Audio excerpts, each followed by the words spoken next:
Nungi jine fante lamne zhuwa gyabsu Chige Simche Lada Lame Sola Yaso Nasi Bade Lame Sola Yaso Shio Dobe Dai Joa Jinge Lado Se Tushi Shen Joa Jinge Lado Se Tenje Tamba Kema Jinge Lado Se Teze Mendan Dema Jinge Lado Se Shaya Shimbo Choji Mundu Zili Lado Jinge Lado Se Sa Shi Buji Yushe Mendo Rira Jinshi Nide Yemba Sangye Shindo Mende Mewa Drukpa Namda Shindo Chewa Shuwa Semje Namye Samba Loye Cheta Chishu Demo Deba Ye Chuye Koro Kodo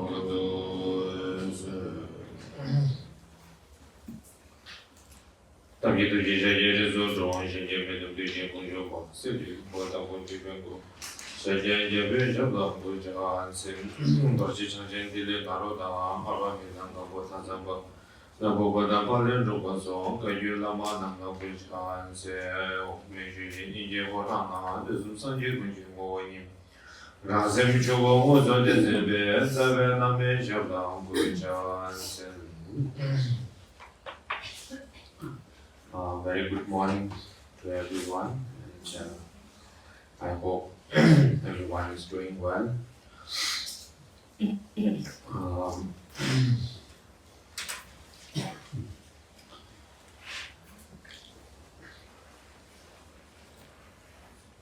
Buenos días a todos, espero que estéis todos muy bien.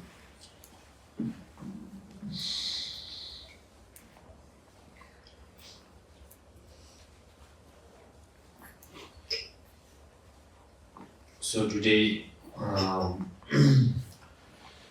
as I accordingly to the program schedule,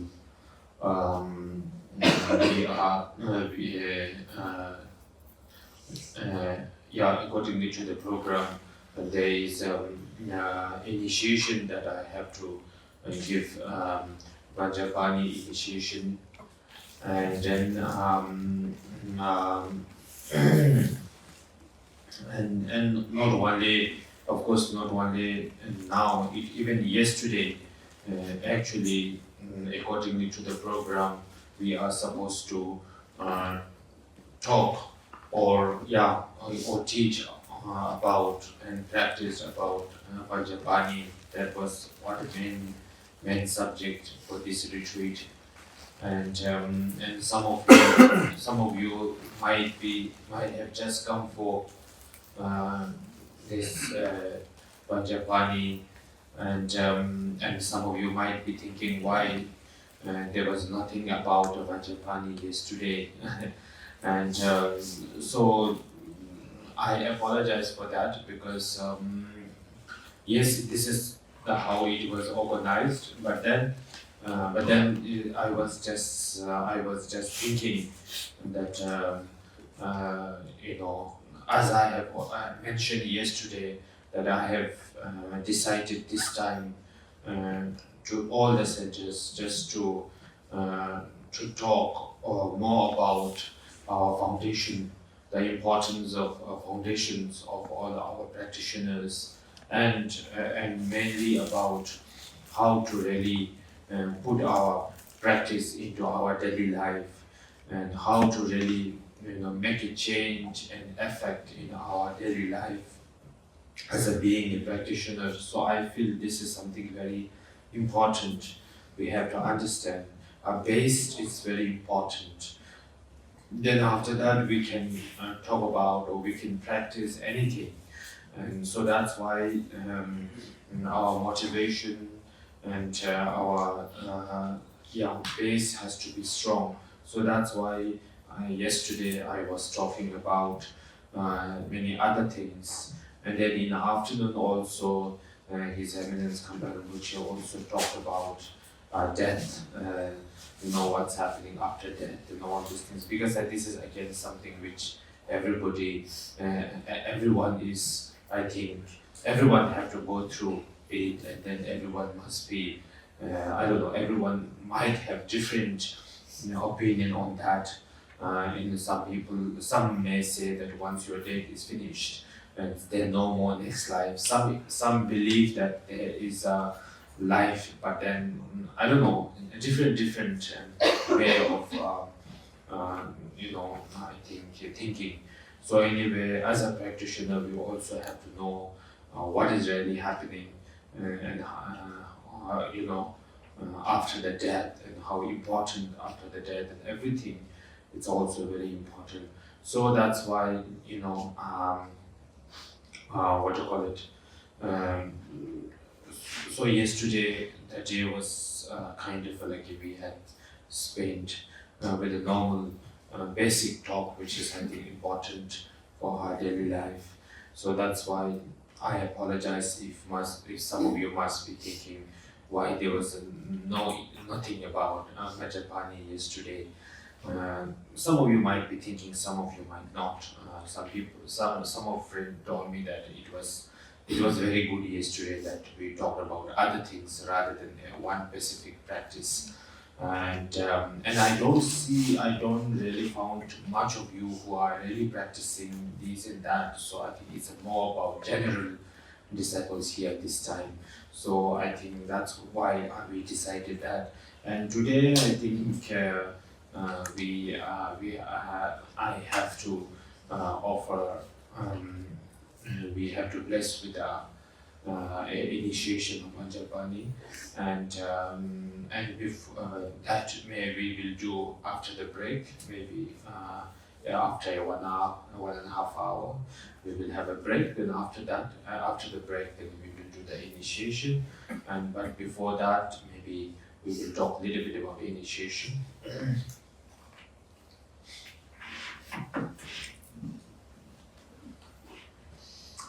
Hoy, tal como está previsto el programa, vamos a tener entonces la iniciación, voy a compartir la iniciación de Vajrapani. Y bueno, sabéis que no solo hoy, en realidad el programa de ayer y de todo este fin de semana, el tema estaba previsto que fuera Vajrapani, se suponía que íbamos a estar hablando, enseñando y practicando Vajrapani, que es el tema previsto principalmente de este retiro, así que quizá algunas personas se pueden preguntar cómo es que ayer apenas hemos hablado de Vajrapani. Y si alguien se ha decepcionado por esto, quería también excusarme por esto, pedir perdón, pero ha sido organizado así, pero yo vengo pensando ya en toda mi gira, en todos los centros, que ya tomé la decisión de hablar cada vez sobre todo de lo fundamental, de lo más fundamental y práctico de la práctica, de cómo llevar nuestra práctica a la vida diaria y de lo importante que es asegurarnos que nuestra práctica tenga un efecto sobre el practicante, una motivación y una eficacia, porque esto es lo básico. Si tenemos esto bien, a partir de ahí podemos practicar cualquier cosa, cualquier Buda, con una buena motivación y bases fuertes.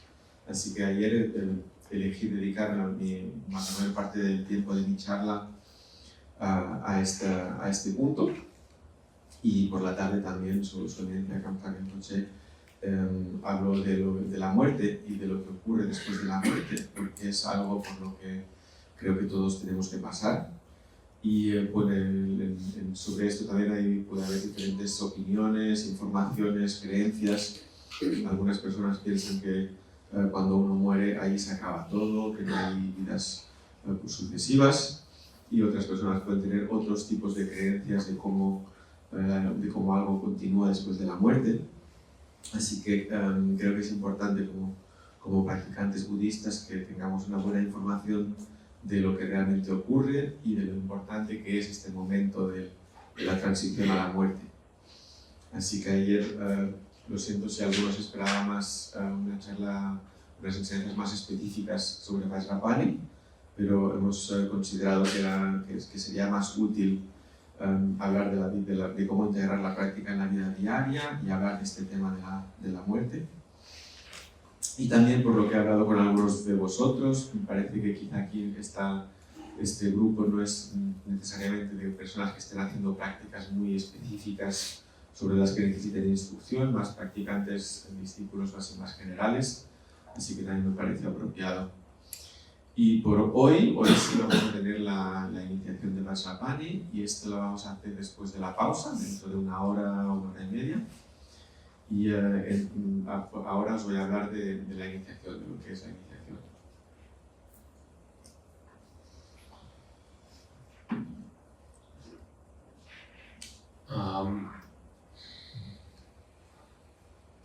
So as I said yesterday, I just wanted to again just to remind you, or just to let you know that it's very, very important. Of course, number one, it's very important that our life, which is we considered as a very, very precious, and this human life, in Buddha's teaching, we considered this one as of course all the lives are precious. There's no life which is not precious. Even the animal, dog, cats, cows, all the lives, which is all the beings, all the lives, everything is very precious, of course. And more than that, our human life, which is we have to consider it as a very precious, because our human life is not human life is very different in terms of not the body, not the physical. In terms of physical or body, then I think we are not that lucky. I will say we are not that fortunate, because our human bodies are not that good and like what some of the animals are. I think we cannot fly, we cannot go under the sea until and unless we wear something, oxygen, many things. Otherwise, if a fish can go down, birds can fly, like an elephant, huge body, he can just kick and everything can. We humans are, I think we are small, but not very, not very that good as like some of the animals are. Not that strong, not that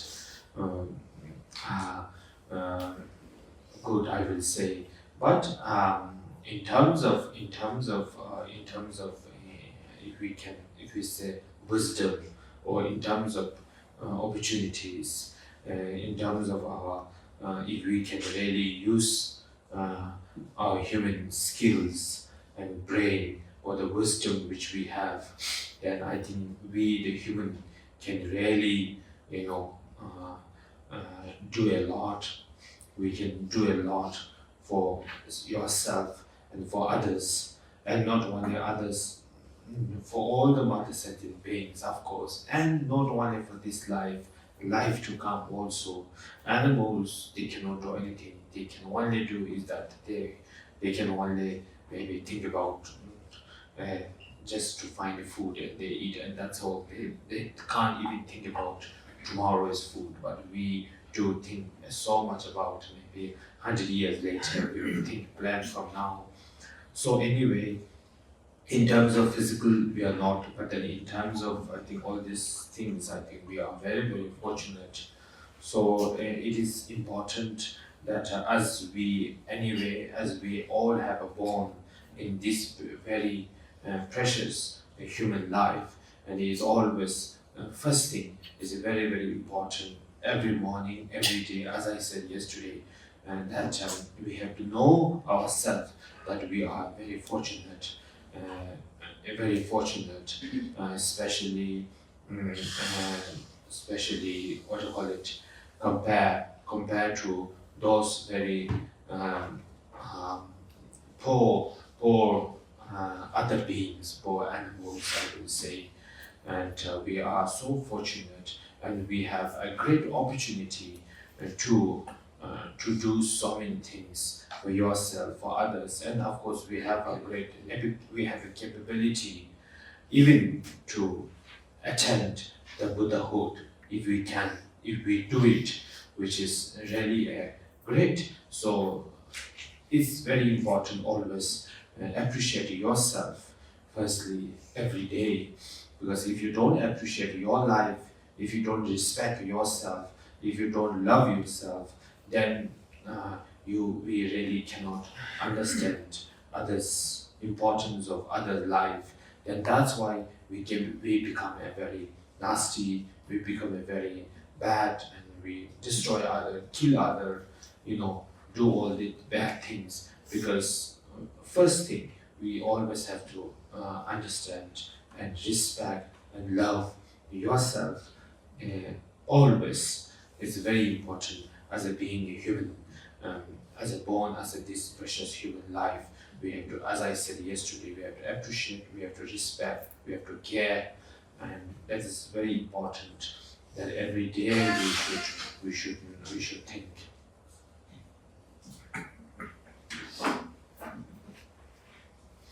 Y ayer, continuando con lo que os estaba hablando ayer, decía que hablábamos de cómo lo más importante, la primera cosa de todas es recordar siempre, según las enseñanzas del Buda, lo preciosa que es la vida humana, esta preciosa vida humana.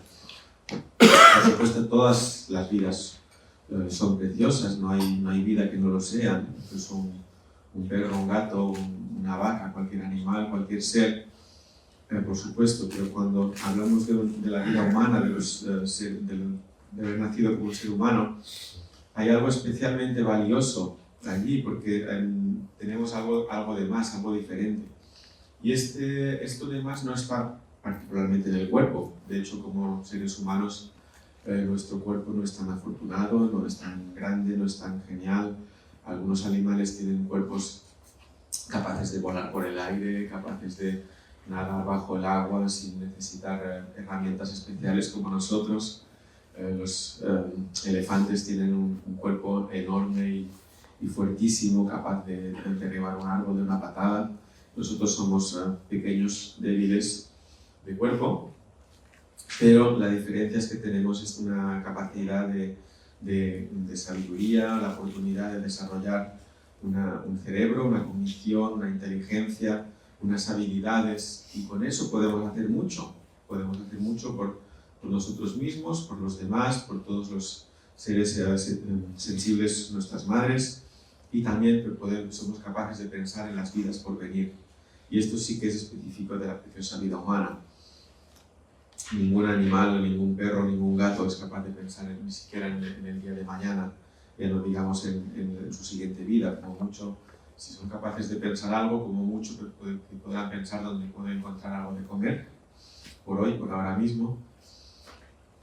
Y todos entonces es importante que reflexionemos sobre esto y que lo agradezcamos, que tengamos este agradecimiento, esta satisfacción por reconocer nuestra preciosa vida humana por la mañana, cuando nos levantamos, saber que somos así de afortunados si comparamos con otros tipos de seres, y esta gran oportunidad en la vida que nos da la capacidad de hacer cosas buenas por nosotros mismos, por los demás, por todo, incluso de alcanzar el estado de la deidad, si uno llega ahí. Esto es lo mayor que hay. O sea, que realmente el primer punto es por la mañana apreciarse a uno mismo, respetarse, querernos a nosotros mismos y respetar y comprender la importancia de esta preciosa vida humana que tenemos.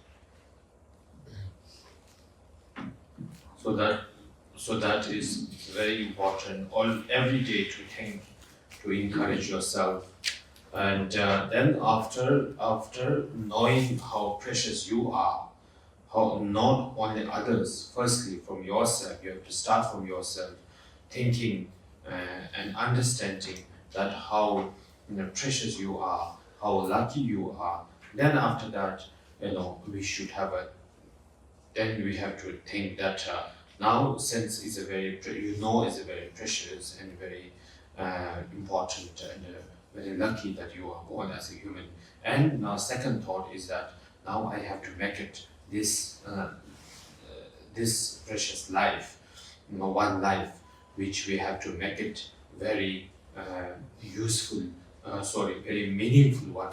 That is very important, and we have to care it. It's like buying a very expensive thing. If we have something very expensive thing with us, then we will make sure that this thing is not broken. We will keep it nicely. We will take care of it. Whatever the things with a bit of attachment, we will take care of it. So similarly, we have to care and we have to always look after yourself nicely. Not only physically. Physically, we are looking after.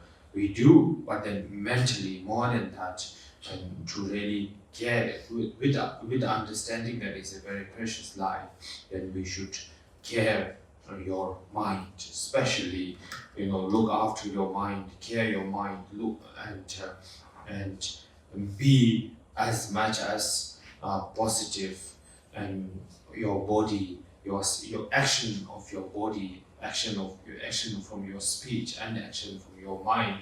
All three is very important. We should always look after it and make sure it's we do the right thing. We go to the right way, and so this is very important as a practitioner always. Then what is really important. If we really have to take care of ourselves, we have to understand what is the important what is the really causing you a problem, what is really making you unhappy, and all these things. When you understand this, then you have to slowly understand what is the suffering that we all are going through, and yourself. So then you have to understand, yes, my suffering is not only physical, but then more than that, the mental suffering, or you can say, which is let's talk about like anger, jealousy, desire, attachment, and all these things, which is really painful, which is really causing. These are the cause of all our sufferings. So then, then from that we have to, all the people around you see, when you look at the outside world, people are suffering a lot. People are really so much ups and downs. We have to know what is the reason that, why people are suffering, why this is suffering. Once we really look into that, then we will understand slowly that yes, they are suffering. Yes, it is. They are suffering because of their desire, because of their attachment, because of their anger. That's the end. All the suffering starts from this. So these are all the negative thoughts and negative emotions. So it's very important every day that we have to know your precious love. After that, how we have to know that how we should now take care of ourselves, and how to make it more meaningful.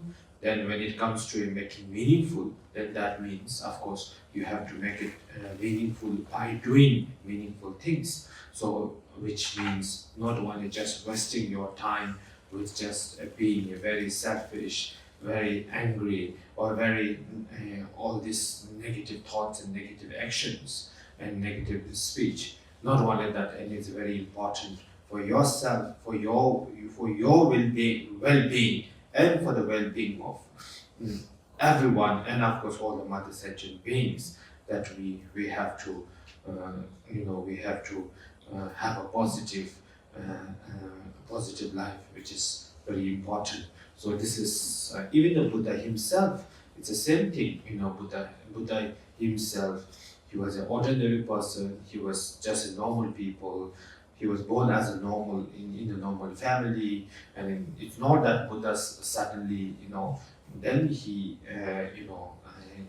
knew that there was that's not much point. Rather, that about the life, if he really he understood the importance of the life, his own life and others' life, and he understood the suffering and the cause of suffering, and that's how he decided to give up everything and then start practicing with the full of understanding. So it's very important. All of us practitioners should have a basic understanding of our understanding of suffering and the cause of suffering and why we have to practice. This is very important. We should not just practice as a like a culture, as a like a tradition, or as a like a ritual, or as a like a blessings, which many of us we do. Not only here up in the Himalaya or many things. I think nowadays all the practice, all the religion or what, it's becoming more like just for the sake of benefit of yourself, just to success. All these things more into ritual, but when it really comes to a practice, it's a very no one really cares much. So it's a very important that every day we should have that understanding.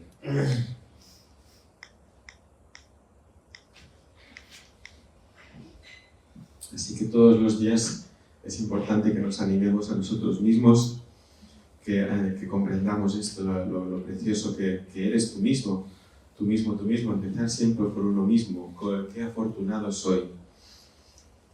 Y ahora, teniendo esta apreciada ocasión como ser humano, ahora que tengo esta vida humana, es la ocasión, lo mejor que puedo hacer con ella es darle sentido, hacer que tenga sentido.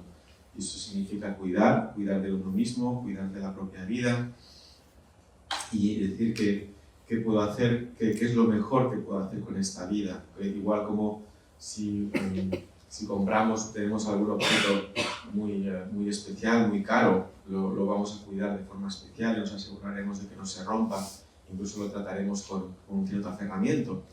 De la misma forma, cuidar de nosotros mismos, cuidar siempre de nuestra vida, físicamente de nuestro cuerpo, por supuesto, pero sobre todo mentalmente, cuidar la propia mente, como seres humanos, significa cuidar de mantenerla positiva, de mantener nuestras acciones de cuerpo, de habla, de mente positivas, y eso es lo más importante cada mañana para un practicante, empezar haciendo lo correcto, mentalizándonos y entendiendo esto. Porque lo más importante para el practicante es entender cuál es la causa de los problemas, entender de dónde vienen, entender primero que cuando hablamos de sufrimiento, el mayor sufrimiento no es principalmente el del cuerpo, sino el sufrimiento mental. Este sufrimiento mental está hecho de las emociones y pensamientos negativos, como la ira, la envidia, el deseo, el aferramiento. Todas estas son las causas del verdadero sufrimiento, y eso lo podemos ver también mirando a nuestro alrededor. Miramos en el mundo, vemos como muchas personas, todas las personas sufren inmensamente, tienen altos y bajos, y ahí podemos aplicar una comprensión, podemos entender cada uno está sufriendo debido a una mente llena de deseo, llena de aferramiento, llena de ira. Y por lo tanto, cuando uno quiere cuidar y valorar su preciosa vida humana, lo primero es tomarse con cuidado de uno mismo, decidir de darle sentido, hacer cosas que tengan sentido, evitar todos estos pensamientos egoístas, negativos, airados, etc. Y en cambio pensar por el bien de uno mismo, de mí mismo, de los demás, de todas las madres, seres sintientes, mantener una vida tan positiva como uno pueda.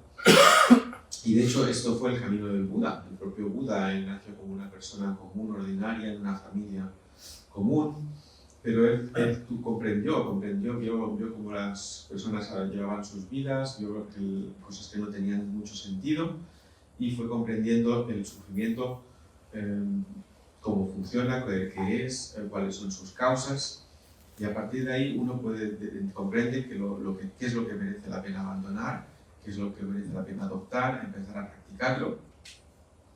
Y así, esto es lo más importante por la mañana, no empezar a hacer prácticas solo por costumbre, por tradición o por una sensación de bendición, incluso como hacen muchos, sino comprendiendo esta lógica del porqué, la razón por la cual lo hacemos. Así, porque esto hoy en día me parece que cada vez está más ocurriendo así, que en las religiones se valoran, todo el mundo quiere rituales para prosperidad y para su propio beneficio, para lograr éxito, pero pocos practicantes tienen realmente esta comprensión profunda del por qué practicamos. Esto es lo primero que tenemos que recordar por las mañanas. And also you have to slowly understand the way you are living in this world, or in this, we call it, in this samsara. We have to understand now that yes, you are born as a human life, very precious, very good, very lucky. Where are you born? Like, where are you? Yes, you have to understand you are in this world, which is we call it the samsara. And when you look at this, when you look at the journey of samsara, when you look around the journey of your life, and what is really there in the life, if you really think about it, then actually there's nothing. Actually, it's everything is, we have to understand that everything, whatever we see, we feel, we hear, everything that we touch, or everything that has around us is all impermanent. Nothing is permanent with you, including yourself. Your body is one day it's just going to, because today you are moving, but one day it's just going to put it into fire or burn it, or maybe just bury it under it depends on your tradition, your culture. So anyway, at the end, including your body, to your wife also becomes, one day becomes nothing. Your children, your everything we have to understand. That's it's impermanent. Everything is impermanent, and also we have to understand how much we do, how much we make, how much we earn. Let's say how much we earn, or money, or love, or care, or whatever, how much we do it, everything it's just at the end it's nothing, it's all impermanent. And how much we do, like everything anyway, we have to understand that it is all impermanent. Now what is really matters, what is really that we can do is that, yes, of course, now in living in this world, you have to live in how everyone is living. You have to earn, you have to eat, you have to do everything. Yes, we are not saying that you should give up everything. We cannot, but we should do it. But we should do it with some understanding that we know that with some kind of a limit, everything in some kind of keeping everything in the limit, making some limit, not like so much everything just over, we have to have a bit of satisfaction with understanding that the more you have, it will cause you more suffering. We have to understand, and the more you have, at the end, it is the impermanent. So this is the reality of life. So we have to understand what is the reality of this samsara. The reality of this samsara is suffering. We have to understand. At the end, everything is suffering. Everything ends up with the suffering. Everything, you see, everything. There is no a single thing, or single object, or single words, or single everything. There's no single which lasts forever with you, or forever without changing. Everything, even the Spain now, you see, today is like this, and after maybe 50 years, we don't know what's going to happen. After 100 years, we don't know what's happening. And maybe one day, not maybe, it's sure, it's not maybe, it's sure that one day there will be no Spain. It's gone, because how strong you make it, how hard you make it. I know in Spain, in Barcelona, not like India, you make the building very strong. I know, you have a very good quality, but in India, not very good. I think, everything is. But how hard you make it, how strong you make it, like at the end, for sure, it's a guarantee that there is no. Maybe you can stay for 2,000 years, 1,000 years also, but then one day is for sure that it's going to collapse down. It's for sure, the best engineer comes and built in the world, the best engineer in the world comes and build the house, and he cannot guarantee that this house will never go down forever, for million years, billion years. No, this is because this is the reality. This is the reality of life. This is the reality of everything, and including yourself. I think when some of our friends here, when I met you 6 years before, you have less white hair, you walk more faster, you walk little, and this year I'm meeting you a little slower. And next time you are more slow. I'm also, I think when I 6 years, when I come, first time when I come here, I'm very excited to see, wow, but this time I'm okay, So it shows something is changing in my mind. There's something is happening with me, So it's, what is that? This is impermanent. I'm also going slowly, on the way. Everybody is going. So now, so that this thing is important that we have to understand. This is the reality. If we understand the reality of life, then we will be careful. Then we will do good. Then we will behave ourselves. Right now, we don't really look after the reality of life, and that's why we are very naughty. We don't care. We don't care ourselves. We don't care others. We don't care anything. So that it's important that we have to understand what is really samsara is. What is really going to happen, and it is really has some meaning. Just being so attached to this, just only working so hard only for this. Is there anything? Is there really that you are achieving ultimate happiness from this? Yes or no? You have to think that. Are you really achieving your happiness from your wife? Is the first time you met your wife or your husband till today, is it the same feeling you have? Is it exactly the same you see? No, I'm sure it's not. Changed a lot. Everything is changed. This is reality. So why is changing? Because it's impermanent. So we have to understand this is very important before practicing.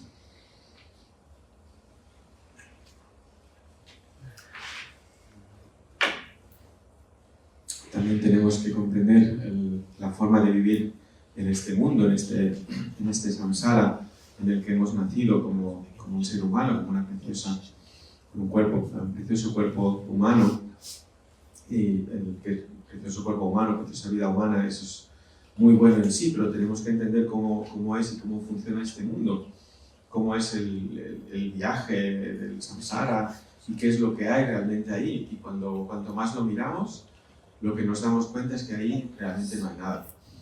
Que todas estas cosas que vemos, que podemos sentir, ver, hacer, tocar, todo está ahí, pero todo es impermanente, nada permanece. Ni siquiera uno mismo, el cuerpo hoy está vivo y moviéndose, otro día estará rígido y siendo quemado en el fuego o quizás siendo enterrado según las costumbres de la cultura. Y lo mismo pasa con nuestros allegados, el marido, la mujer, los hijos, todo va y viene, todo ahora están, en otro momento no están. Hay que comprender que todas las cosas son así, son impermanentes, cambiantes, tienen fin. Así que por mucho que necesariamente en este mundo necesitamos, como todo el mundo, funcionar, ganar un dinero, protegernos, alimentarnos, pero tenemos que tener este sentido de perspectiva, de comprender qué es lo que realmente importa, qué es lo que realmente puede uno hacer, porque estas cosas no podemos abandonarlas por completo, pero desde esta comprensión podemos ponerles un límite, en vez de querer siempre más y más de todo, tener un sentido de satisfacción, un sentido de que esto es suficiente, y al contrario, comprender que así funciona, que cuando tienes de más, en realidad eso te trae más sufrimiento, y todo eso que tienes de más también es impermanente, al final también se va. Cuanto más tienes, más pierdes. Así que el ver cómo este desencanto de ver cómo todas las cosas se convierten en sufrimiento. No hay ni una sola cosa, ningún objeto, ninguna palabra, ninguna actividad, nada que pueda durar por siempre. Si coges el ejemplo de un país entero, cómo es España ahora, cómo era hace un tiempo, cómo será dentro de 50 años, dentro de un siglo. Si hay una cosa que podemos estar seguros es que llegará un momento en el que deje incluso de haber una España. Pues si miras los edificios, cómo se construyen las casas aquí, se construyen bastante sólidas, desde luego bastante más que en India, que la calidad de construcción es un poco baja, pero por muy sólido que lo hagas, puedes encontrar el mejor ingeniero del mundo, nadie te puede garantizar que haga una casa que vaya a durar 1000 años, 2000, ya no digamos 1.000.000. Así que esta es la realidad de la vida, la realidad de todas las cosas, la realidad de uno mismo. Y esto lo vemos en todos. Llego aquí, veo un amigo, digo, sí, cuando te vi hace 6 años y te veo ahora, tienes más canas y antes andabas más deprisa y ahora caminas un poco más despacio. Y seguramente la próxima vez que nos veamos caminarás un poquito más despacio todavía. Y yo también. Yo cuando la primera vez que vine aquí estaba muy contento, muy excitado de conocer y ver las cosas, y ahora estoy quizá más tranquilo con esto, así que también mi mente cambia, también es impermanente y también está en camino de irse, como todo. Así que esta realidad, tener esta comprensión de cómo funciona esta realidad, esto es lo que nos da el ímpetu para tener cuidado, para cuidar nuestro comportamiento, porque es cuando no hay esta comprensión de la realidad que el comportamiento se desboca, que las personas se vuelven negativas, malas, descuidadas. Pero cuando comprendemos realmente cuál es la naturaleza del samsara, entonces podemos comprender dónde está el significado y dónde no está, qué es lo que nos trae felicidad última y qué es lo que no nos la trae. Si miramos el ejemplo cercano de la pareja, cuando la ves ahora, ¿sientes lo mismo que sentiste el primer día que os conocisteis? Tampoco, porque todo cambia, todo es impermanente. Así que es muy importante de comprender estas cosas como preliminar antes de ponernos a practicar.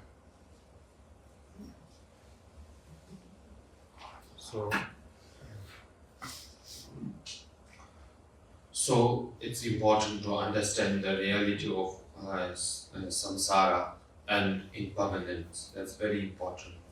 Once you understand all this, the reality of life, reality of all this about impermanent and everything, then automatically, then your attachment will reduce. Before understanding this, your attachment will not go down. Your anger will never go down. You will increase your attachment. Always, you wanted more. You wanted more. You want everything more, as we always go. We are like everything we want more. Everything we feel, when we want more means we have to suffer more. So then, after understanding this, then we will reduce our attachment. We will reduce our anger because we know that so much of attachment is no issue, there's no problem. So no point, because one day it is going to change. So you know that. So that your attachment is reduced. When your attachment is little reduced, it automatically means your suffering will go down. Your worry in your life will go down. Then automatically that will give you some peace in mind. When you have a less attachment. And of course, when you have a less anger, you understand that there's not much point of fighting, because at the end, it's going to become nothing. So it's better to not much point of going through so much of anger, which is very, very difficult suffering. So when you reduce your suffering with understanding of all this impermanent, then you will reduce your anger. So anyway, slowly your anger will reduce, your jealousy, there's no point of jealousy, there's no point of so much of desire. There's no point of being so desire about it. So anyway, after you understand this, you will reduce all these sufferings. Because then when you reduce all these sufferings, then automatically your life automatically becomes more happier, more meaningful, so that you will focus more on being, love, being compassionate, and be more, easy way of life automatically, because you understand it's all impermanent, and you understand this is all a cause of sufferings. So this is very important, in order to practice, or in order to have a meaningful life. So if we don't really understand the reality of life, of samsara, then we will always fight, always attach, always desire, always angry, and more increase. It will never decrease, it will keep increasing. Then of course that means your action, your emotion, and everything will go into a negative, more negative every day. So that will cause more suffering. So this is a very important basic that you have to understand. Then you will turn your lifestyle will change into a different way, that everything will reduce. What you want, what you do, then it will give you more reason to smile rather than anger, other than all these things. Then you will slowly appreciation, as I said yesterday, appreciate what you have in your life, and that will really give you every small piece of things will give you happiness, and you will feel everything is very precious for you.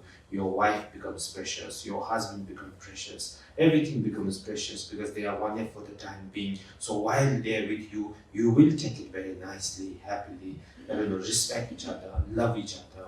Then, this is how our life, because at the end we all are looking for happiness. So this is how we should understand, this is the way we should try to get a happiness, not through getting more, doing more, doing more, what we do now. Not like this. We, as a practitioner, we should understand to receive the happiness from such a,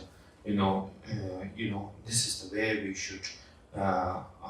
should look for happiness within yourself, with the understanding of all the reality of this world, this samsara, and impermanent. So then this is how practitioners should have a set of mind. It's very important.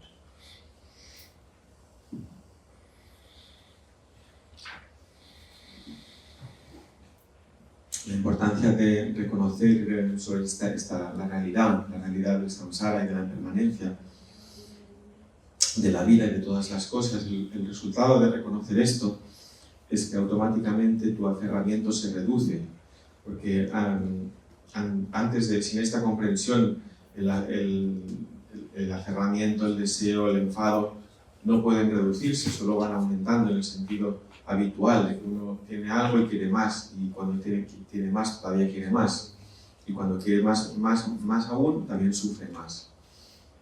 Y con la comprensión lo que nos trae automáticamente es que este aferramiento, este enfado, comprendemos que no tiene ningún sentido, porque sabemos que la cosa va a cambiar. Por lo tanto, automáticamente disminuye, y el resultado es que también disminuye el sufrimiento, disminuye la preocupación, y tenemos algo de paz mental. Sino cuando nos damos cuenta que todo cambia, vemos que no tiene ningún sentido pelearnos por algo, por lo tanto disminuye la ira. Al reducir la ira, se reduce el sufrimiento que comporta.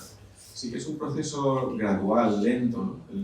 Vamos comprendiendo que tanto deseo por las cosas, tanto quiero, nos sirve de mucho y nos trae más que sufrimiento. Con esta comprensión, estas emociones negativas se reducen y automáticamente nuestra vida se vuelve más fácil, más feliz, hay más espacio para lo que es más realmente significativo y más espacio para que desarrollar el amor, la compasión, una forma de vida más suave, más fácil.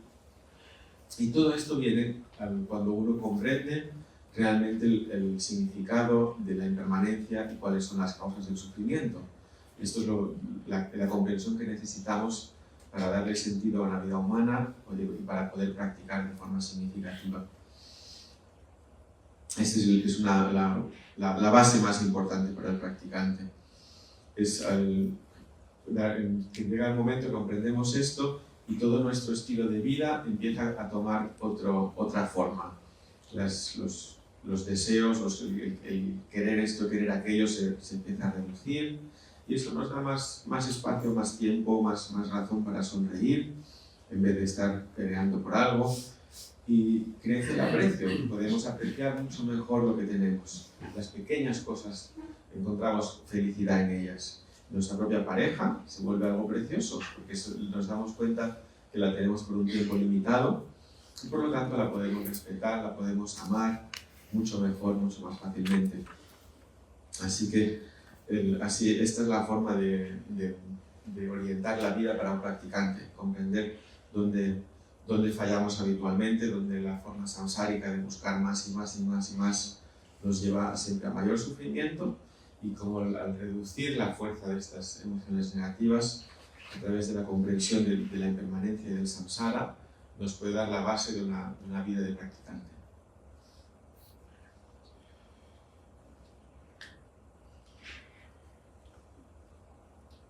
Then from there, once you understand all these things, then you start practicing. Then you should have some kind of what do you call it? Then you should have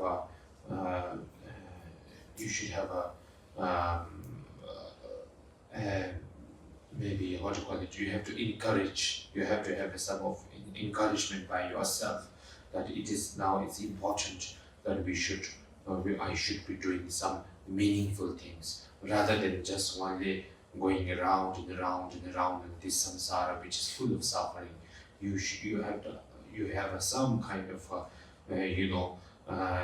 some kind of motivation or thinking that now I should kind of like something like Buddha himself. Buddha was tired of this suffering. The Buddha said there is no point. He understood this is no point, now it's better to get out, something like this, So we should at least, of course, we really can't just really live all the samsaric life, but we should understand. By understanding this, we will reduce all our negative emotions, negative feelings, all this anger, desire, attachment.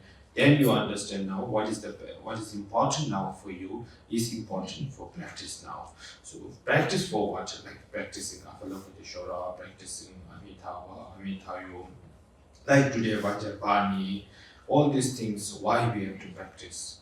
We wanted to practice in order to achieve, in order to understand, achieve the understand the realization, understand. To purify all our negative karmas, negative thoughts, then to accumulate merits so that I can accumulate more better positive merits so that I can I can practice and reduce all my negative thoughts, negative emotions. That has to be the reason why you are practicing.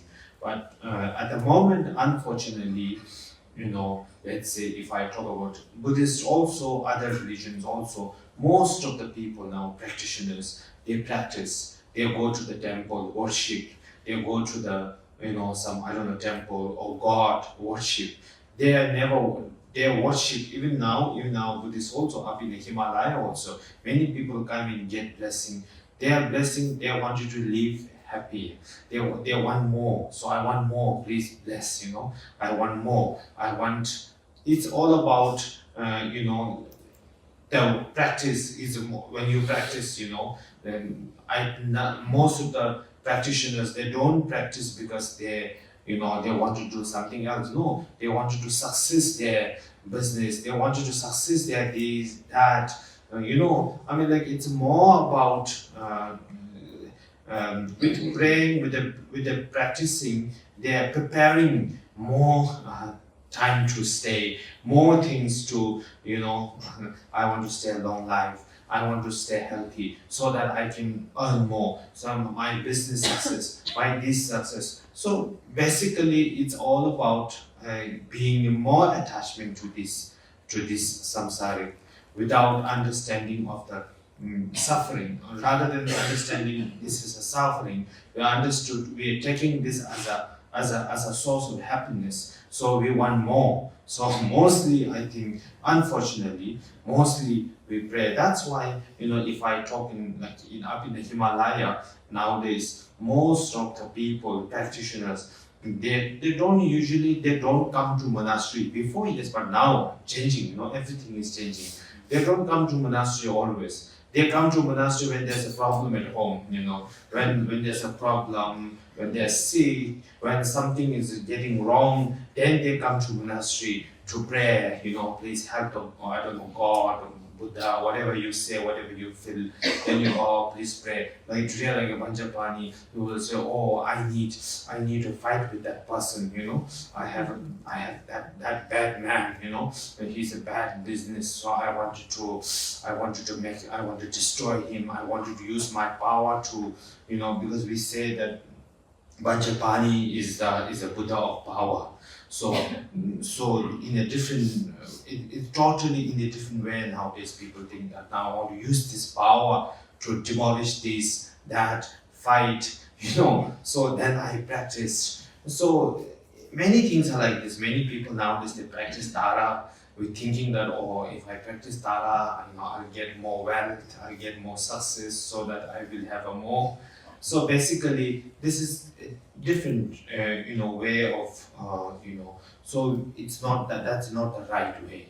We should understand that all the, as I said before, all the phenomena, all the reality of this samsara. Then now we have to know how we have to get out, what we have to do, and now to get rid of all these things, get rid from all this attachment, desire, and we need many things. We need the wisdom, we need the power, we need many blessings. Otherwise, we won't be able to think positive. So we need, suppose today, like Vajrapani, we need the power. We need the power to get out from this. We need the power to get out from this suffering, samsara. We need the power to understand all these sufferings. We need the power to stay here more and fight with something. So this is like how we should. What kind of motivation? The motivation is very important when we do a practice. Many people nowadays up in the Himalaya, they do practice for many years, but then not much result because their motivation is different. We have to have a motivation, and the right motivation is very important. So this is how we should be practicing, rather than just only saying, please give me this, worshipping, So worshipping, praying, we can do it. It's important. It is important. I'm not saying it's not important. It's important. We should visit the temple, worship, prayer, everything, prostration, offering, everything is important. But motivation, we have to know in what kind of motivation we are doing it. So that is very important.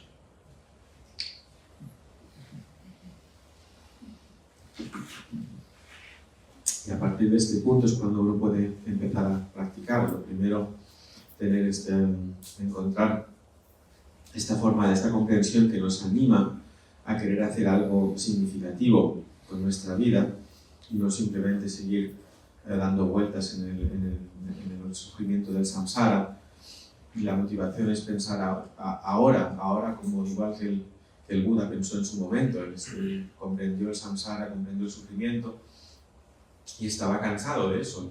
Comprendió que no había nada mejor que hacer que encontrar la forma de salir de ese bucle. Y entonces este es el momento en el que uno puede decir, vale, la forma de hacer eso, ¿cómo voy a hacer eso? Pues quizá practicando Avalokiteshvara, Amitabha, Mitayus, Vajrapani, cualquier práctica.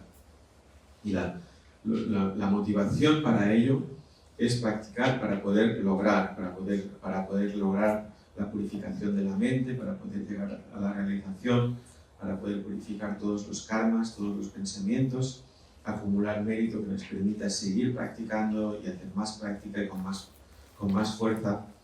Todo esto tiene que ser la verdadera razón por la que practicamos. Porque hoy día, esto lo vemos en los templos budistas, en los monasterios, probablemente ocurre parecido en otras religiones. Las personas acuden, hacen ceremonias, hacen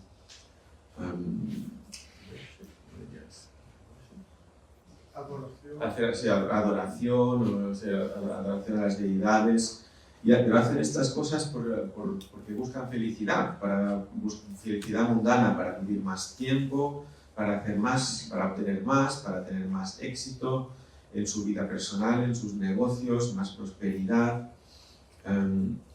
para poder decir quiero salud, para poder trabajar más y ganar más dinero. Entonces están completamente aferrados al samsara, no hay ninguna comprensión ahí del sufrimiento, ni de sus causas, ni de cómo funciona. Al contrario, lo que produce sufrimiento lo están tomando como causa de felicidad y están yendo al templo a pedir más de ello. Así que muchas personas hoy día en el Himalaya también, en su religiosidad es así.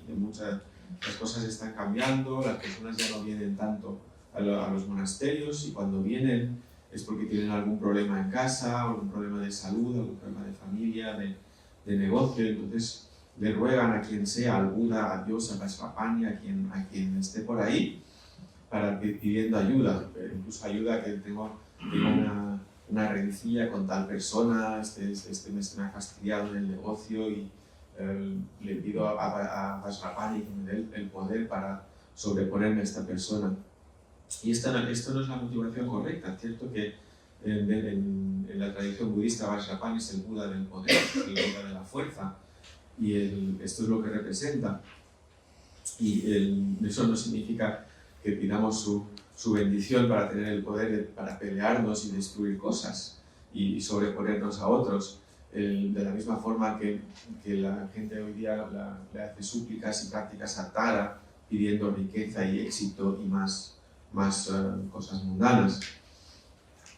La comprensión de los fenómenos, cómo son impermanentes, cómo el samsara funciona, qué es lo que trae el sufrimiento. Cuando tenemos esta comprensión, entonces nos damos cuenta que la ayuda que necesitamos de los budas es la bendición de la sabiduría. Necesitamos que nos den poder, el poder para poder salirnos, el poder para poder mantener nuestra mente pura y positiva, el poder para mantenernos en la comprensión. Y entonces esta va a ser la motivación correcta para la práctica. Porque lo que vemos también es que hay personas que practican muy intensamente durante muchos años, pero si su motivación no está así de afinada, y en el fondo lo único que están haciendo es pensando, por favor, dame una larga vida, dame más de esto, más de aquello, y se pasan la vida haciendo postraciones, haciendo ofrendas, haciendo oraciones, que son todo cosas muy buenas en sí, pero si la motivación no está realmente ahí, entonces no hay resultado. Así que esto realmente lo primero, el número uno que un practicante tiene que tener muy claro es la motivación para la práctica. So when we pray or when we practice, then of course there are many different kinds of practice. There are many different kinds of, let's say, Buddhas and Bodhisattvas, which comes in the different actions, different activities. So it's up to you, like what you wanted to practice. So it's up to your because every individual has a different quality and different weakness also. We have a different weakness. Some of us, we are quite good in something, but then quite weak in something. So we all have good qualities and bad qualities, or maybe, I don't know, some weakness is always there.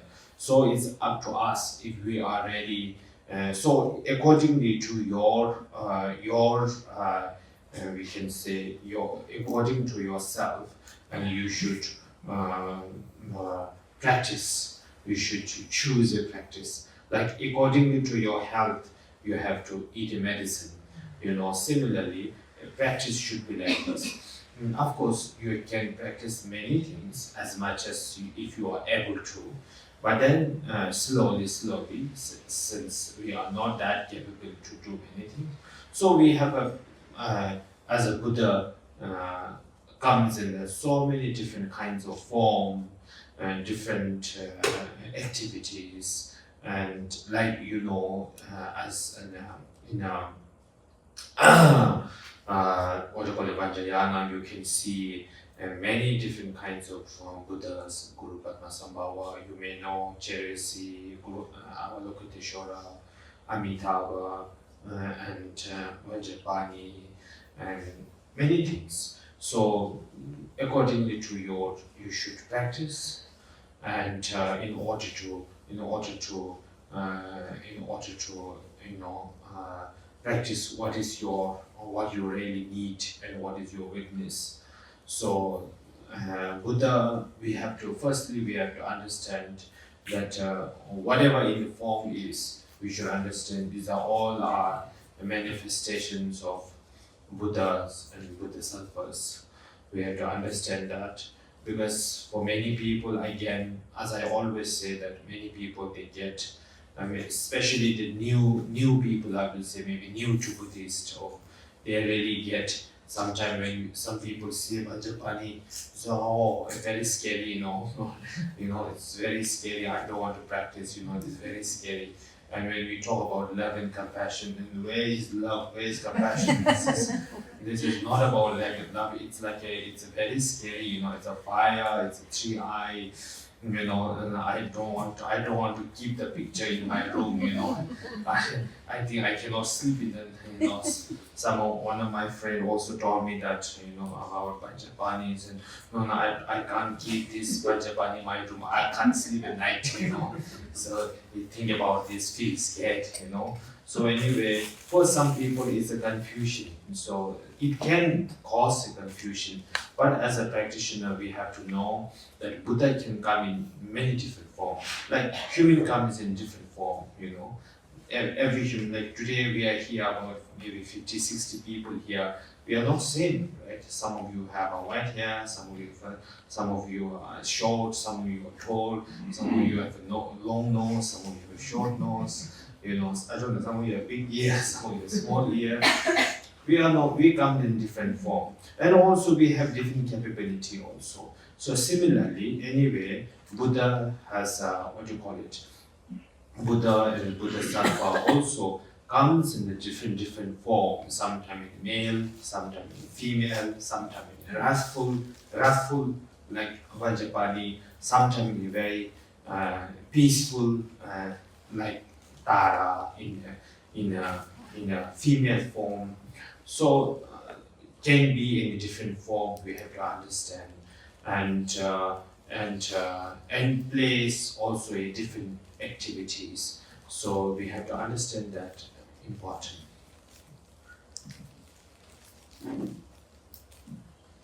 Y luego cuando empezamos a hablar de práctica, podemos ver que hay muchos tipos de práctica. Hay muchísimas formas de Budas, de Bodhisattvas, con diferentes actividades, con diferentes formas. Y esto realmente depende de ti lo que tú quieras practicar, depende de cómo sean también tus propias cualidades y tus propias debilidades. Algunas personas, cada persona tiene sus puntos fuertes y sus puntos débiles, suele ser bueno en algunas cosas y más débil en otras. se le da más difícilmente, así que realmente depende de cada persona, no hay una receta para todos, sino que cada uno tiene que ir comprendiendo y viendo y eligiendo su tipo de práctica, así como también para ver cada diferente cuerpo, según su estado de salud, se tomará pues, unas medicinas u otras. Si tenemos la capacidad y el tiempo, por supuesto, podemos practicar muchas prácticas diferentes, pero con el tiempo también poco a poco nos vamos centrando, vamos viendo dentro de todas estas formas búdicas, actividades en el Vajrayana, todos estos infinitas deidades, el grupo Masambhava, Chenresi, Amitabha, Vajrapani y tantos más. Vamos viendo cómo mejor practicar según nuestra disposición, nuestras capacidades, para lo que más necesitamos, para lo que también son nuestros puntos débiles. Así que a veces puede ser confuso para personas nuevas al budismo ver que hay tantas manifestaciones, tantas formas, tantos budas, bodhisattvas, y algunas personas de repente pues, ven aquí una imagen de Vajrapani y puede decir, esto me asusta, es una forma irada, no quiero practicar esto, ¿dónde está ahí el amor y la compasión? No lo veo en ninguna parte. Pues una figura enfadada, rodeada de fuego, con 3 ojos saltones. Un amigo recuerdo que me decía que no podía dormir en una habitación con una imagen de Vajrapani, era demasiado fuerte, le asustaba y puede crear confusión, así que simplemente que tengamos esta visión, esta comprensión, que los budas, los seres iluminados, vienen con una gran variedad de formas y de actividades y de energías, igual como también aquí quizá tenemos a 50, 60 personas, y también todos tenemos formas diferentes. Uno tiene el pelo blanco, otro no, otro es alto, otro bajo, otro tiene la nariz grande o pequeña, las orejas grandes o pequeñas, y también las capacidades son diferentes. Entonces, en ese sentido no es tan diferente. Los budas también vienen en formas masculinas, femeninas, en formas airadas como Vajrapani, en formas pacíficas como Tara, una forma femenina, en diferentes lugares, diferentes actividades, así que es bueno tener una comprensión de todo esto.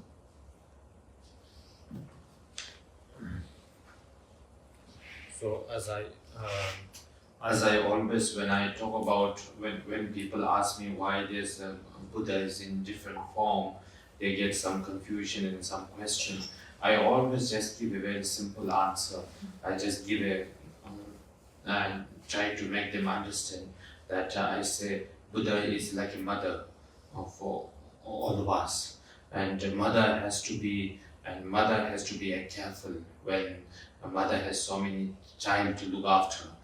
You know, like if you are a mother, then if you have 2 children, or maybe 3 children, or 4 children, and you have to act differently to these 3 children, because they all are your children, but they are born in a different attitude.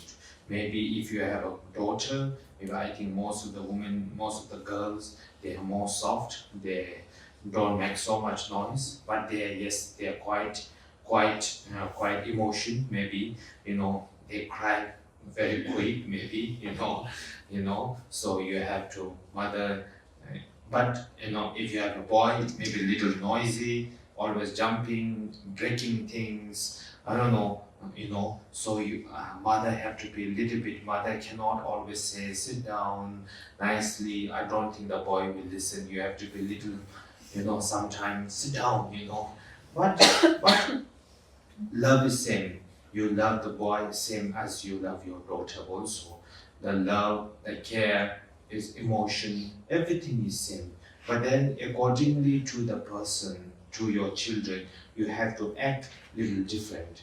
If there's some stupid parents, they do the same thing, then it's too much for the children. What you do to your boy, you do the same thing to your daughter. Then they cry, and then they say that my mother is very bad, my mother don't understand my feeling, she's always shouting on me, she's always yelling on me, which maybe most of the women, they cannot take. But boy, very, sometimes you slap also, they don't care much, Anyway, so mother always have to be a very clever to give a love, to give a care. With so much of wisdom, you have to love your children, not stupidly. Then sometimes they take the other way. So very simple, I hope that you will understand in a very simple way. Buddhas and Bodhisattva has to come in a different form, because all the mother sentient beings, even for true children, mother have to be careful and smart. And Buddhas and Bodhisattvas, for the billions and billions mother sentient beings, and they have to be very careful, father and mother, So anyway, so for those beings who are like us, maybe who are a little naughty, we need like this, Otherwise, maybe we are our anger, it's too much. Sometimes we are too much. So we need a little bit rough to liberate all these beings who are sometimes all these rough beings who are naughty beings, I will say, I can say, and we need practice, power, and also form has to be a little bit different. Sometimes also you can see, maybe not in here, but then sometimes you can see some kind of animal or some kind of human under the feet, maybe pressing down. So it doesn't mean that the Buddha kills that animal or Buddha kills, but then with love and compassion, those beings who are very ignorant and very who has so much of anger, so much of and especially those who are really destroying or harming thousands of other beings also. So out of love and compassion, Buddha and Bodhisattva comes in a different form to liberate and to benefit these beings from very scary to make them turn their mind from very wrathful, very negative to a positive, like love and compassion. So this is how we have to understand that why Buddhas and Bodhisattvas in different form. And there are many other reasons also that can be explained. But then for you guys, I think simple is good, right? We say simple and sweet, right? Simple becomes sweet. If I talk more, then you may be a little confused, and your head will go around, so you don't understand. But I think this one you understand is very simple, You have to understand Buddha as a father who has a smile. Sometimes can do, sometimes can be like this, sometimes can smile, sometimes can show anger. So mother has to be smart. Sometimes mother inside not angry, but outside she had to show like, study well, sit down, otherwise I'm not taking you out today, So that boy will study. After studying, oh good, now come out with me. Yeah, so maybe your daughter, you cannot say like this. I think if you do, then daughter will cry. So you have to study well, be good, you have to be soft. So similarly, it's just a very simple explanation I try to give you.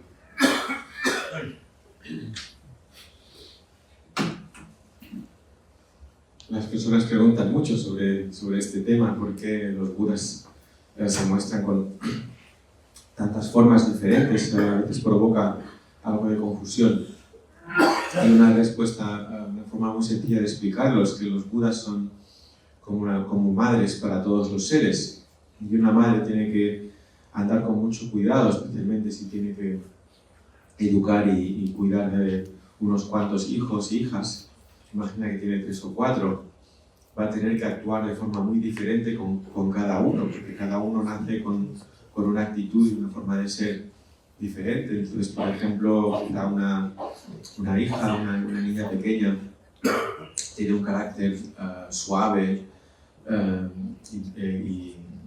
y tierno, entonces no es alguien que haga mucho ruido, pero sin embargo sí que puede ser más emocional o llorar con más facilidad, y quizá tiene un hijo, un niño que tiene mucha energía, que es muy saltarín, que está corriendo de un lado para otro, rompiendo todas las cosas, y entonces ahí con desde el mismo amor la madre tiene que ser un poco más firme, no solo decirle, ay, por favor, siéntate, sino ponerle una cara un poco más fuerte. El amor es el mismo, pero el tipo de cuidado que cada uno necesita puede ser diferente. Incluso podemos decir que si unos padres tratan exactamente igual con la misma emoción a todos sus hijos, pues no sería algo muy inteligente. Y eso le puede dañar a estos niños. Si trata a la niña, que es muy sensible, de la misma forma que al niño saltarín, pues probablemente a la niña le va a sentar bastante mal, no va a recibir ese amor. Así que la sabiduría, la inteligencia de los padres es dar el amor y el cuidado a cada hijo de la manera que lo pueden recibir y que lo necesitan. Y con este ejemplo podemos entender la actividad de los budas y bodhisattvas, que tienen que hacer esto, pero a la mayor escala, porque no tienen 2 o 3 niños de los que cuidar, sino a todos los seres sensibles, a todos los millones y millones de seres sensibles. Así que son como padres y madres tan cuidadosos. Y bueno, para muchos de nosotros que podemos tener una mente así un poco burda, un poco dura, necesitamos a veces que nos muestren una firmeza, una fuerza, algo de apariencia enfadada. Y esto es la realidad que hace falta muchas veces para poder liberar a ciertos tipos de seres, como podemos ser nosotros mismos, de tendencias negativas fuertes. Y a veces en las imágenes, cuando vemos estas representaciones, podemos ver a veces la figura búdica que está de pie sobre un animal o sobre un ser humano. Y esto no es una representación, no quiere decir que el Buda esté matando a alguien, sino que es una representación de como para algunos seres tan cargados de enfado, de ira, con una emoción tan cerrada, tan negativa, tan destructiva, la única forma que puede un Buda convertirlos, subyugarlos, transformar su mente y eliminar esa negatividad puede ser mostrando mucha fuerza. Así que esto es una forma sencilla. Puede haber otras explicaciones, puede haber muchas otras cosas que se pueden decir, pero como se dice, algo sencillo y dulce puede ser lo mejor para no complicar la vida, para no dar más historias que os pueden hacer dar vueltas a la cabeza. Creo que hasta aquí todos lo podemos entender, la imagen de los Budas como madres, como padres de todos los seres sintientes, que con su sabiduría y su comprensión a veces entienden que es momento de sonreír a uno, de gruñirle a otro, de mostrar una cara firme a otro. Y esto es desde la sabiduría, no hay ningún enfado en el interior. Pero como esta madre, cuando a un niño quizá tiene que ponerle cara enfadada y decirle, estudia bien, si no luego no sales. Cuando luego el niño ha estudiado un rato, lo puede coger de la mano y decir, venga, ahora salimos. So then, now when you wanted to practice any of this, then yes, you can practice, as I said before, up to your own choice and your capability, and any practice has a little different way of practicing, and of course different blessings, and so of course the motivation or the reason is always the same, as I said in the beginning, and then but through a different way, like meditation, mostly just thinking through and some practice mostly with some offering, and all these things, more actions, so basically these are all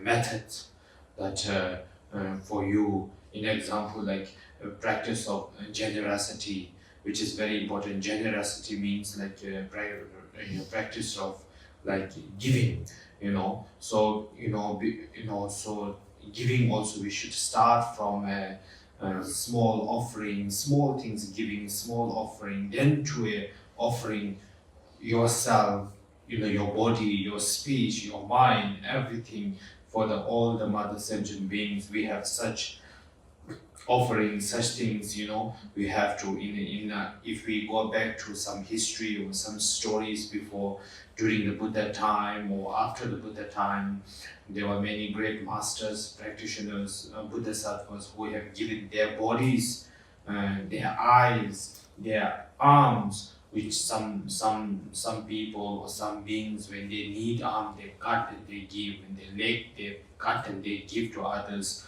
So of course we don't have that capability, that much of compassion, love we don't have right now. But we have to try by giving small things, like starting from a sweets, giving a sweets, giving a chocolate. Then slowly we start giving a clothes. Then slowly we start giving helping other, offering also the same thing. Before we offer body, speech, and mind, everything, dedicated for the all mother sentient beings. But then before that, we start doing like a talk or small offerings. We start doing like small money we offer. Through that we give. So basically offering is not necessary money or talk. It's an offering of your body, speech, and mind. But then that takes time. We need to practice that. So for that, we need to do all this small practice, very important. And initiation, in order to practice that, you need some kind of some kind of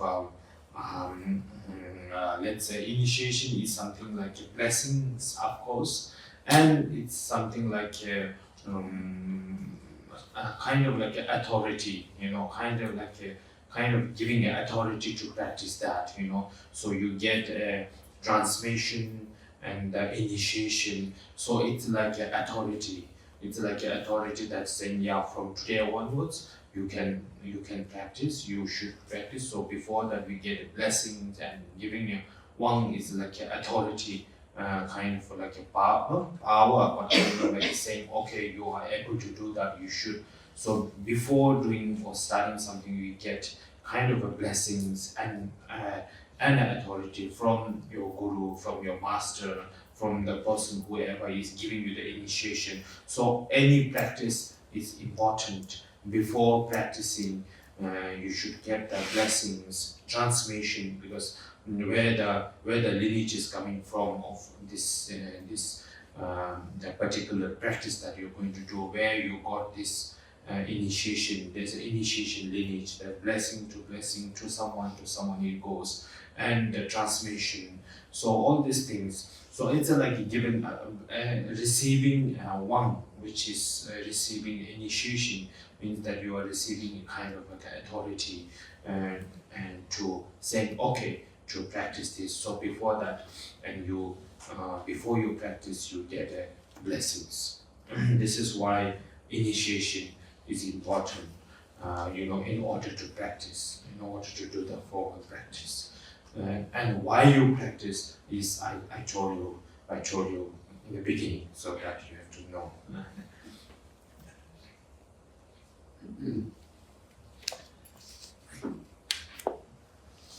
Y ahora, a la hora de practicar cualquiera de estas muchas prácticas, esto depende de tu propia elección, de tus propias capacidades. Hay muchos estilos de prácticas, muchos tipos de rendición a través de la práctica, y todas ellas tenemos que hacerlas desde la misma motivación real de la que hemos estado hablando largamente. Así que hay todos estos tipos de práctica, la meditación, que sabemos que se hace más con la mente, prácticas más de ofrenda, con una actividad de ofrenda, con acción. Son todo métodos que puedes aplicar. Si miramos, por ejemplo, las prácticas de la generosidad, es algo muy importante también, la práctica del dar. Es algo que debemos empezar con algo pequeño, para empezar con la generosidad. En las enseñanzas se habla de la generosidad última, que es ofrecer enteramente nuestro cuerpo, habla y mente para todos los seres sensibles que son nuestras madres.